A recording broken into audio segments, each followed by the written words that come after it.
Hey lovers, it's Mecky from Match by Mecky, and I am here as promised with a season 18, The Bachelorette, Michelle Young, episode 1. That was a mouthful. Review. So I'm not sure if I'm going to do a full season review because really sometimes the episodes get boring and then I'm like, oh, squirrel. And then there's so many other shows coming on that I just don't know if I could fully commit. But I did commit to episode 1, so here you guys have it. Honestly, I feel like casting did a good job. Bitch, you doing a good job. Bitch, you doing a good job. No, but like for real, I feel like it was very diverse. Sometimes they throw people in the mix that the math just don't be mathing. But I feel like they kind of did a good job with giving her a diverse group. There were some guys that were pretty swaggy up in the mix that I will talk about my front runners shortly.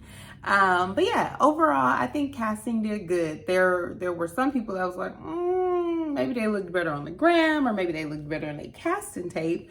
But overall, I think they did a good job with giving Michelle a good group of guys. There was one guy, I feel like his name is Ryan. He came with a cheat book and I was like, whoa, like the Tasia and Caitlin, they're the hosts, which Bachelorette casting, if y'all ever need me to come in and take over. They're doing great, but you know, maybe it could be a trio. 3 amigos or 3 amigas. But yeah, so the 2 hosts, Caitlin and Tasia, they went through some of the guys' hotels' personal belongings, which I was like, whoa, like, is that what I signed up for you guys to come through my stuff? But they did. And in this case, I'm actually glad they did because they were able to find one of the guys, Ryan, had a whole cheat book of like how to get more screen time, how to not look like the villain, what to talk about to Michelle, like, and I was like, that wasn't cool. Ultimately, Tasia and Caitlin ended up showing Michelle, or not showing, but telling her about this cheat book.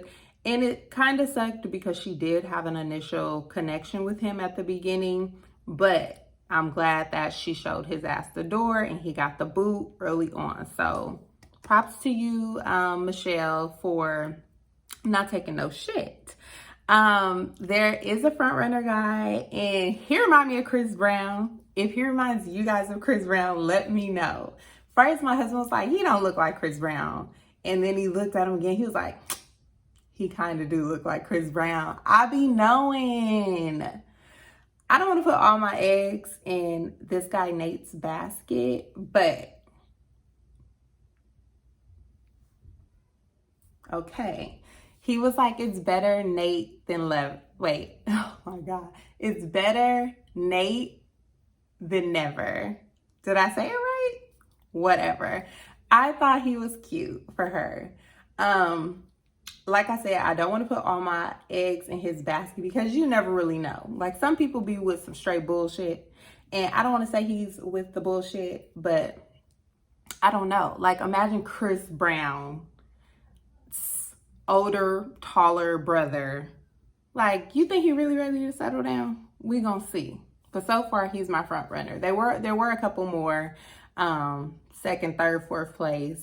But yeah, as far as the people, how they showed up, one guy showed up with no pants. He had the tuxedo underwear. Another guy showed up as an apple. Another guy showed up as the main course. Like his head was inside of a table. You know, they really got creative this time. So shout out to those guys.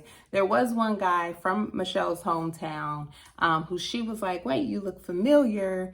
And it turned out that they were talking in the DMs prior to the show. It seemed like a little while ago, like even before she knew she would be the Bachelorette.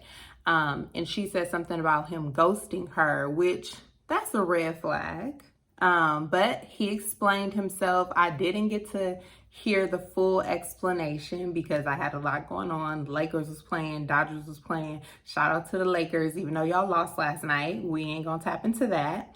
But yeah, I think he was saying like as a black man with all that was going on at the time. So actually, I feel like it was around George Floyd's time of what was going on. Because I feel like I heard him mention that. But yeah, I don't know. I got my eyes on him. I'm like, okay, we gonna see. Michelle, I understand you already sent old dude home, so you don't want to seem too hard on these guys, but I'm watching you, whatever your name is. But yeah, so overall, I feel like episode 1 was pretty good. I'm gonna tune in for episode 2. And I may or may not have another recap or review. So let me know if you guys tuned in, what you thought, and I will see you guys soon.